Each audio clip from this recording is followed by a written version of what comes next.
Good day. I greet you all who joined us. Olga Tamanova is with you. Media Center of Ukraine, Ukrinform continues operations. 114th day of Russian invasion, occupied invasion on our land.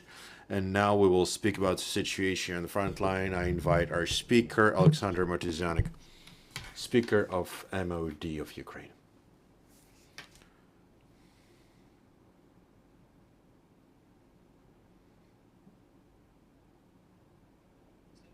Glory to Ukraine. I greet you all. Here's the information regarding peculiarities of military aggression of Russian Federation against Ukraine at 9 a.m. 17th of June 2022. 114th day of active phase of great war for freedom.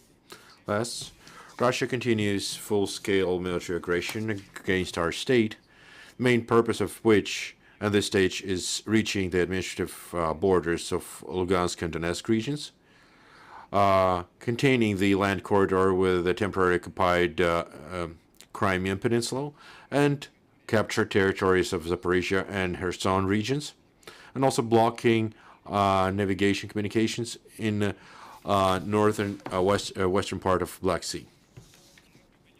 The enemy continues intensive fire on the position of defense forces along all the contact line, especially in Donetsk and Lugansk regions.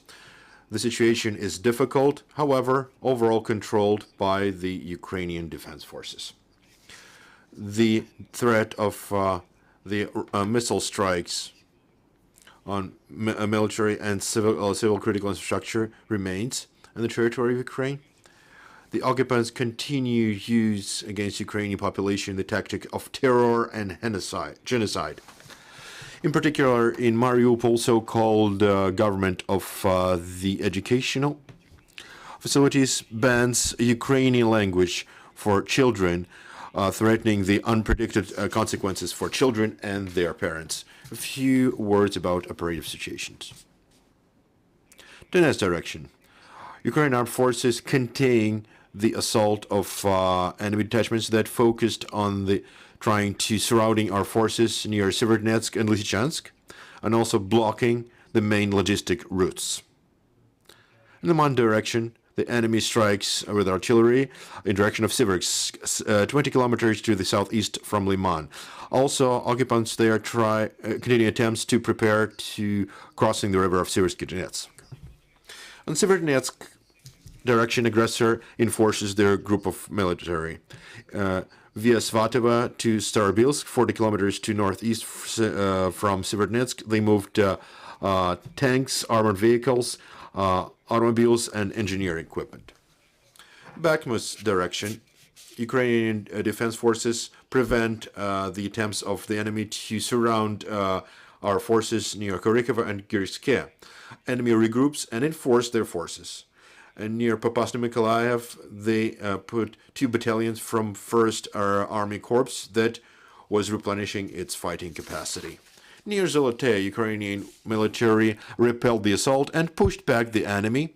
Also, occupants attempt to move out in direction of Vasilivska and Berestove, but moved back under intensive fire from Ukrainian military.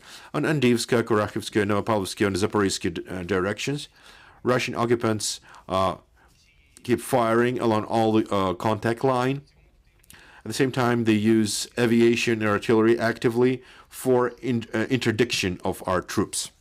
In Kharkiv direction, enemy detachments from 6th Army of Western Military District, coast troops of Baltic Fleet, and so-called mobilization reserve of 1st Army Corps, they continue tactic of keeping the positions, holding ground, and preventing our troops to moving forward to the state border and to the back of Russian forces that act on Slovak direction. Enemy regroups and enforce their troops to renew the offensive in direction of Ternovar, Rubizhne, 25-30 kilometers of northeast from Kharkiv. To define the position of our troops, they conduct reconnaissance with UAVs near Перемога, Байрак, Шестакова, Rubizhny, and Верхний Saltiv. In the region of Kochubivka, Ukrainian military, with a successful fire, annihilated the attempts of enemy of contact reconnaissance and pushed back the enemy to their initial positions. Semensky direction.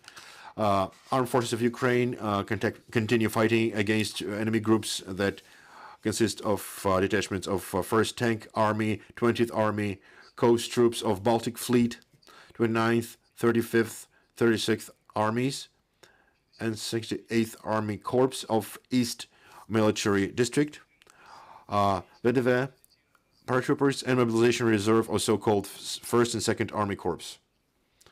Quite a powerful group. Those enemy military are trying to capture Krasnopilia, which is 20 kilometers to the southeast from Izum. And they're trying to create conditions to develop offensive on Slavyansk. Enemy makes fire strikes with artillery near Delina, Dubrivna, and Vernopilia. Also, armed forces of Ukraine repelled the assault near Bogorodichne that occupant tried to capture and control. In Podevna-Butsky direction, Russian occupants groups out of 8th, 49th, and armies of 22nd Army Corps of Southern Military District and paratrooper Vedev military held grounds and focus on preventing Ukrainian military from counter attack in Khersonsky and Mykolaievsky region. Politsky and Politsky directions. Overall, the situation haven't changed. Detachments of Belarusian army and battalions that is to cover the plot of Ukrainian and Belarus state border in Bretsky and Golbansky districts. They focus on recon, mostly engineering equipment of positions, and securing the state border. Also, as our intelligence informs, the Belarus continues to check combat readiness of their armed forces until 18th of June this year. Speaking of that, there is still a threat of rock missile and aviation strikes from the Belarusian territory. Siversky direction. To cover Russia-Ukrainian border in Bryansk and Kursk regions, the enemy has 3 battalion tactic groups from 1st Tank Army of Western Military District, and also their detachments of paratroopers, VDV. Those Russian troopers, they conduct demonstrational actions and make continually fire at Sumy and Chernigov regions of Ukraine. Black Sea and Azov operation zones. As previously, military ships of Russian Federation that are now in equatoriums in Azov and Black Sea, they continue isolation of combat territory and conduct recon and try to make fire support for coastal area. Also, the aggressor blocks civil navigation in northern western part of Black Sea. And for today, they're ready to use missile and cruise missiles, and they have two carrier ships that have caliber missiles. As our intelligence informs, the total fire could amount 16 missiles. On the slide, you can see the total losses of occupants from 24th of February till today. That's all information from me today. Thank you for your kind attention. Please, questions. Armed Forces of Ukraine confirmed the information about tug ship that was hit by Ukraine forces, the enemy tug ship. General Staff and Navy has informed about this great tactical operation of Armed Forces of Ukraine. The information was published to the full in the part that could be shared openly. I could not add anything openly, but it's one more victory of our detachments. Thank you, dear colleagues. Your questions, please. Ukrinform. I have two questions. One is related to Zmini Island. Lately, there was information regarding that anti-aircraft systems, Russian anti-aircraft system installed there. Ukraine showed that we can destroy enemy equipment there. Why we're not doing this? Why we're not destroying their equipment there? And are we expecting the second stage of mobilization? Regarding first question, armed forces of Ukraine never missed the opportunity to make strikes on detachments of Russian army. When there is a capability, when there are circumstances for it. Asking why we're not doing it now and why we're doing that, it's just an improper question. Let's wait. Believe me, all the means necessary will be used by Ukrainian military. Regarding mobilization, you're asked. It's also irrelevant to split mobilization into certain waves or steps. It's conducted according to the order of president and due to martial law in Ukraine. The mobilization is continuing. It will continue until it's necessary to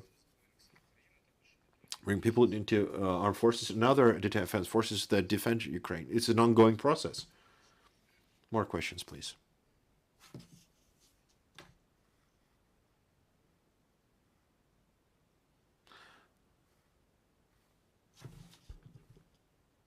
Now from News UK Romania. The Western countries promised a lot of military aid, but as we know and as we understand, this military aid is not sent very fast to Ukraine because of several reasons. In the last, let's say, 7 days, in the last week, there were some improvements in sending the military aid to Ukraine from the NATO allies, or the military aid is coming quite slow in Ukraine.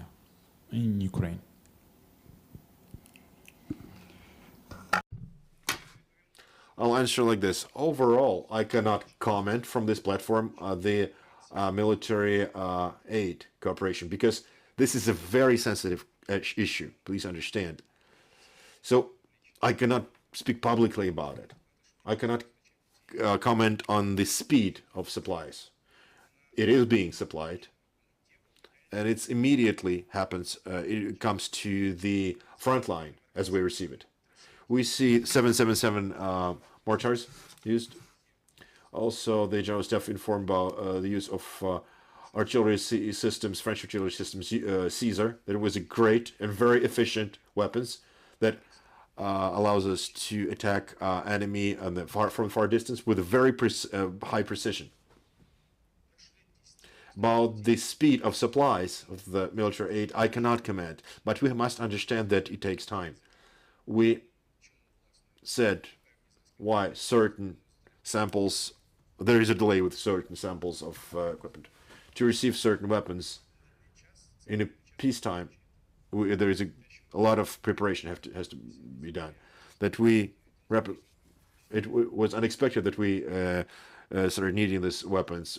It was unexpected for the producers. The countries that produce weapons that had certain obligations to other contractors, other clients, but this is an ongoing process. Regarding the time frames, I cannot comment, but as soon as we receive Western weapons to the with enough quantity, it will allow us to fully change the situation that is in the territory of Ukraine. Victor Melenkov of CGTM. Can you comment the situation on the chemistry plant Azot? No, I cannot. The fights are there. The fight is ongoing there. There is a defense operation of Severodonetsk conducted by Armed Forces of Ukraine and other military units. No other information I can share with you. Thank you. Oleksandr Motuzyanyk was here with us, Speaker of MOD. Glory to Ukraine and glory to Ukraine armed forces. Glory to heroes. Please stay with us. I remind you that at 2:30 p.m.